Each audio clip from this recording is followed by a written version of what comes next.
ザ・ハウス・オブ・ザ・デッド。1997年に第1弾が稼働されてから今年で25周年を迎えるとても歴史のあるシリーズです。主にゲームセンターで稼働していたこのシリーズは25年の間に数多くの作品を発表しています。今回は私、懐かしいゲーム紹介人のコックンがハウス・オブ・ザ・デッド25周年の歴史を語っていきたいと思います。よろしくお願いします。ザ・ハウス・オブ・ザ・デッド。記念すべき第1作目であるザ・ハウス・オブ・ザ・デッドは全国のゲームセンターで1997年に稼働を開始しました。次々と襲いかかってくるゾンビやモンスターを撃って撃ちまくりながら進めていくガンシューティングゲームハウス・オブ・ザ・デッド。そんなハウス・オブ・ザ・デッドを販売したのはソニックでおなじみのセガ。開発は当時セガの第一研究開発本部、通称 AM1 研が担当しました。AM1 研は別部署の AM2 研が開発したアーケードゲームバーチャーコップに影響を受けて新しいガンシューティングゲームの開発をスタートします。バーチャーコップは警察官が犯罪者を銃で倒していくゲームでしたが、ディレクターの小田隆さんの上司から次の作品はお化け屋敷系のホラーシューティングで行くようにと提案がされます。しかし小田さんは子供騙しレベルでは面白くない。やるならもっとリアルにするべきだと上司を説得し、次の作品はゾンビ系ホラーシューティングゲームに決定します。今ではゾンビが登場するホラーゲームは珍しくはありませんが、この当時はバイオハザードが発売される前の話なので、ゾンビが登場するゲームに対してセガ社内から否定的な声が多かったそうです。それでも小田さんは自身の思いを貫きハウス・オブ・ザ・デッドが完成。ゼロから生命を宿す研究をしていたドクター・キュリアンが非人道的な実験をしていることを掴んだ国際諜報機関 AMS。その AMS が2人のエージェントを派遣するところから物語は始まります。そのエージェントの名はトーマス・ローガンとエージェント G。ローガンが 1P 操作、G を 2P 操作として物語を進めていきます。キュリアン邸へ到着した2人が目にしたものはゾンビや謎のクリーチャーたちに館の研究員たちが襲われている姿でした。ローガンと G は館を進みながらキュリアンの行方を追うというものがハウス・オブ・ザ・デッド1のストーリーです。武器や6発装填のハンドガンで画面外を撃つことへリロードがされます。撃った時に敵から吹き出る血は当初変更可能で工場出荷時は赤色だったそうですが、赤色では過激すぎるとクレームが相次ぎ、セガの直営店では緑色に統一がされました。アーケード版稼働から1年後の1998年3月26日にはセガサターンで移植された家庭版も発売。家の中でもゲームセンターの臨場感を体感することができました。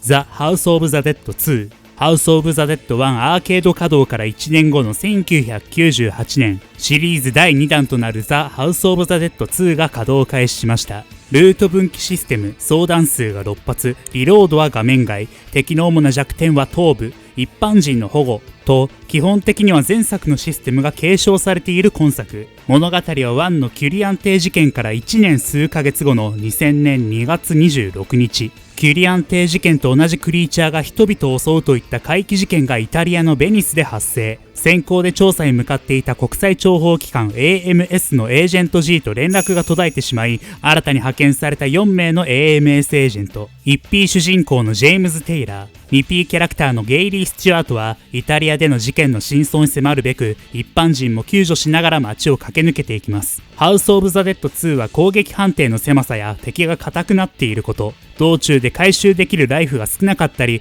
一般人の救出が難しかったりなど難易度が格段に上がっているのが特徴です。噂によると当時ハウス・オブ・ザ・デッド2の試作品を前作の上級プレイヤーにテストプレイしてもらう機会があったそうで、テストプレイを終えた上級プレイヤーは簡単すぎると一言。その一言がきっかけで2の難易度が跳ね上がったのではないかと言われていますが、真相は定かではありません。ハウス・オブ・ザ・デッド2のゾンビはその気持ち悪さがとても特徴的で、難易度の上昇によりやり込み要素もあることから、初心者から上級者まで楽しめる作品となっています。実際ハウス・オブ・ザ・デッドと聞いてこのゾンビの姿を思い浮かべる人も多いのではないでしょうか。ハウス・オブ・ザ・デッド2はドリームキャスト用として家庭版が発売。売上は23万本ということで、家庭版ではシリーズ最高売上となっています。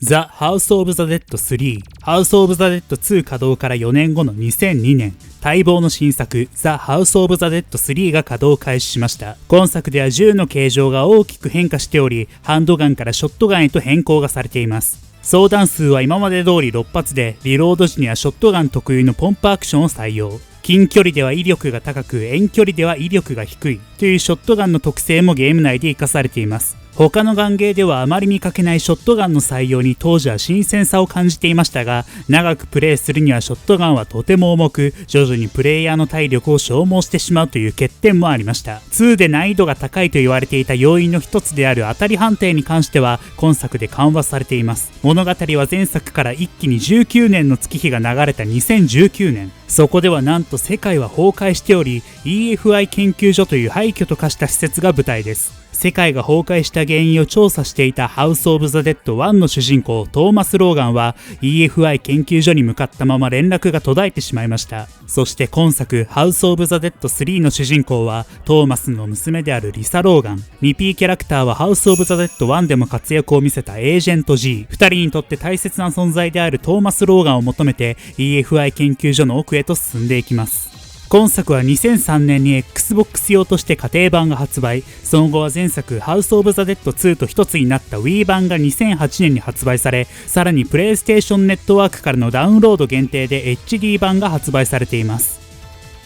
The House of the Dead 4、House of the Dead 3稼働から3年後の2005年に稼働開始した The House of the Dead 4。今作でも大きなモデルチェンジをしており、前作のショットガンから今度は30発装弾のマシンガンへと変更がされました。さらにマシンガンを軽く振ることでリロードがされたり、追い詰められた時にはサイドのボタンを押すことで手榴弾を投げることが可能だったりと、これまで以上に爽快感を味わえるガンゲーへと進化しています。物語はハウス・オブ・ザ・デッド2のゴールドマン事件から3年が過ぎた2003年のロンドンが舞台となっています。ハウス・オブ・ザ・デッド2でも登場した AMS エージェントジェームズ・テイラーが今作の主人公で、3年前の事件はまだ終わっていないと考えていたジェームズは調査に乗り出していました。現地の女性 AMS エージェントである 2P キャラケイト・グリーンと AMS の本部地下にて調査をしていたところに、世界崩壊のきっかけとなる大地震が発生。2人は建物の中に閉じ込められてしまいます。数日経っても救助は訪れず、そこへ代わりにやってきたのは大量のゾンビでした。ジェームズとケイトは持てるだけの武器を持って脱出を試みるというのがストーリーです。ハウス・オブ・ザ・デッド4の家庭版はプレイステーションネットワークからのダウンロード限定で HD 版が発売されました。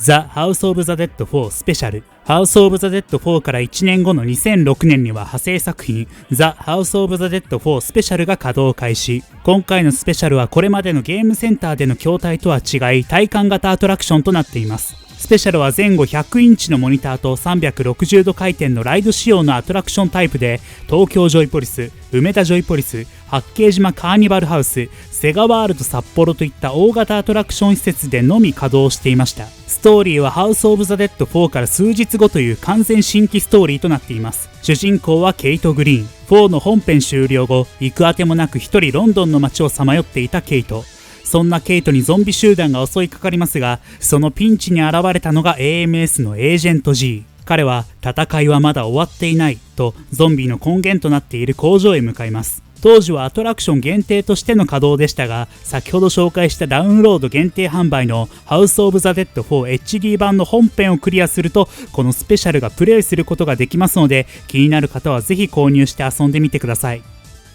愛されるより愛したい The House of the Dead EX。 2009年にアーケード稼働された愛されるより愛したい The House of the Dead EX。これまではシリアス要素全開であったハウス・オブ・ザ・デッドシリーズですが、今作はユーモアたっぷりなバラエティガンシューティングゲームとなっています。課題として出されるミニゲームはガンコントローラーや初登場となるフットペダルを使ってクリアを目指していきます。これまでのシリーズとは違い全体的にポップな雰囲気であることから、親子連れやカップルに人気の機種でもありました。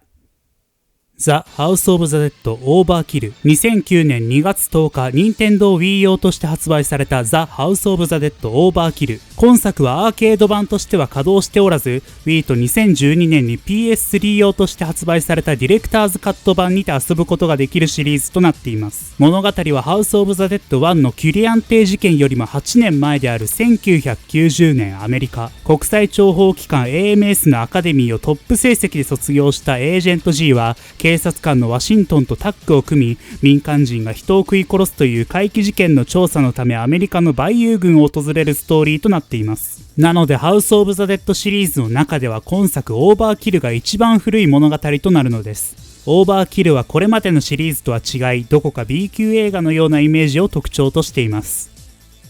ザ・ハウス・オブ・ザ・デッド・スカーレット・ドーン。時は流れて2018年に新たに稼働された新シリーズザ・ハウス・オブ・ザ・デッド・スカーレット・ドーン。アーケード稼働としては EX 以来9年ぶりとなる新作です。今作は新規プレイヤーにも遊んでもらえるようにナンバリングを廃止し、サブタイトル表記としています。スカーレット・ドーンは箱の中に入るシアター型の筐体を特徴としており、音や光の演出を使ってプレイヤーを楽しませてくれます。銃はハウス・オブ・ザ・デッド4のマシンガンを採用しており、画面外を向けるとリロードされます。弾を使い切ってもオートリロードがされますが、少しリロード速度が遅れてしまうのが特徴です。さらに今作では銃についているアイテム切り替えスイッチをうまく使って困難な状況を乗り越えていきます。スカーレット・ドーンの舞台は 2000X 年のアメリカ。ハウス・オブ・ザ・デッド4を生き抜いた AMS エージェントのケイト・グリーンと同じくエージェントでジェームズの弟ライアン・テイラーはとある州で行われるパーティーに潜入捜査をしていました。何も収穫がなくパーティーが終わると思われていたその時、突如大きな物音とともに大量のクリーチャーがパーティー客を襲い始めたのです。一瞬にして惨劇と化したパーティー。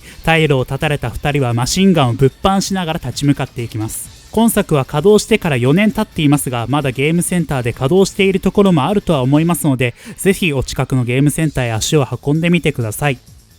カムロ・オブ・ザ・デッド。2018年12月13日にセガより発売されたジャッジアイズ死神の遺言。大人気作品龍が如くのスピンオフ作品として発売され、探偵の主人公八神隆之がおなじみカムロ町で起こった連続殺人事件の真相に迫るという物語。一見ハウス・オブ・ザ・デッドとは関係なさそうなゲームですが、このジャッジアイズではゲームセンタークラブセガが存在しており、そのゲームセンターの中にはカムロ・オブ・ザ・デッドというゾンビゲームの筐体が置かれています。この筐体はワンプレイ500円を払えば遊ぶことのできるミニゲームで、ジャッジアイズの舞台カムロ町をモデルとしたゾンビゲームを遊ぶことができるのです。カムロ・オブ・ザ・デッドは全6つのチャプターで構成がされており、プレイヤーは次々と襲いかかってくるゾンビを打ち倒していきます。ゲームのシステムはハウス・オブ・ザ・デッドそのもので、シリーズファンやこれまでハウス・オブ・ザ・デッドをやったことのない人も楽しめるミニゲームとなっています。ここまでは主にガンシューティングとしてのハウス・オブ・ザ・デッドを紹介してきましたが、ハウス・オブ・ザ・デッドシリーズはガンシューティングだけではないというのを皆さんご存知でしょうか。ここからはガンシューティング以外として登場したハウス・オブ・ザ・デッドの世界を紹介していきましょ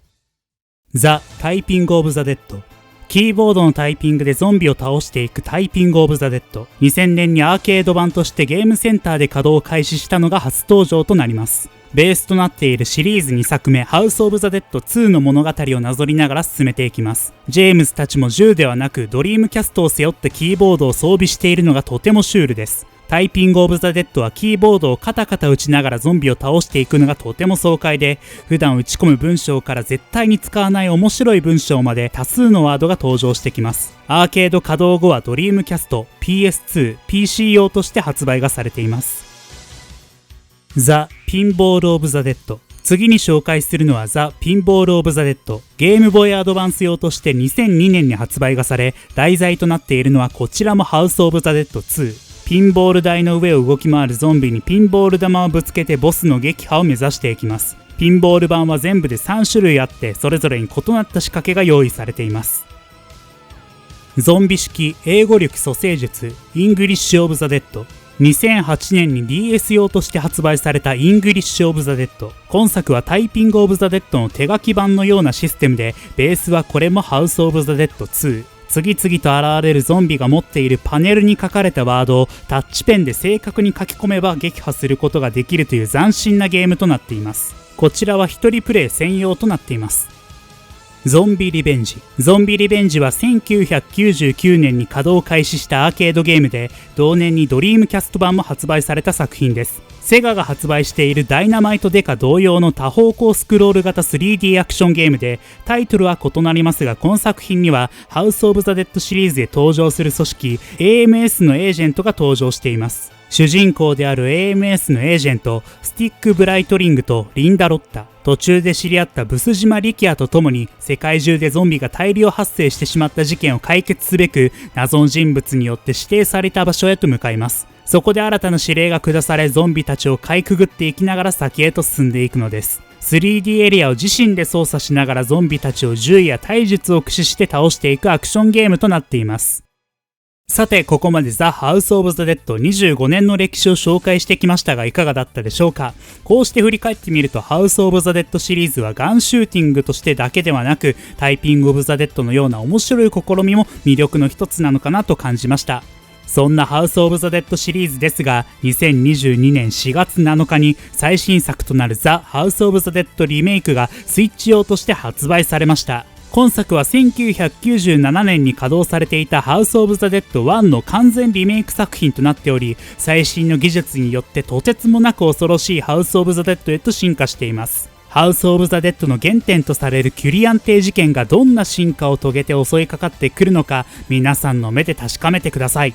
最後におまけとして紹介しますが、ハウス・オブ・ザ・デッドは過去にハウス・オブ・ザ・デッド、ハウス・オブ・ザ・デッド2と映画化もされました。しかしその内容はゲーム版ハウス・オブ・ザ・デッドとはかけ離れた内容だったので、おまけとしてさらっと語ります。見た人の評価は正直どれもよろしくなく、なんでハウス・オブ・ザ・デッドの名前を付けたんだとかなりの酷評を受けています。もし今回の動画でハウス・オブ・ザ・デッドの世界に興味を持った方は見てみてください。このチャンネルでは今後も懐かしいゲームをメインに紹介していきますので、よろしければ高評価、チャンネル登録、概要欄から Twitter フォローいただけますと動画制作の励みになります。よろしくお願いします。合わせてライブ配信をメインとしているサブチャンネルの登録もぜひよろしくお願いします。それでは動画を締めたいと思います。ここまではこっくんでした。ご視聴ありがとうございました。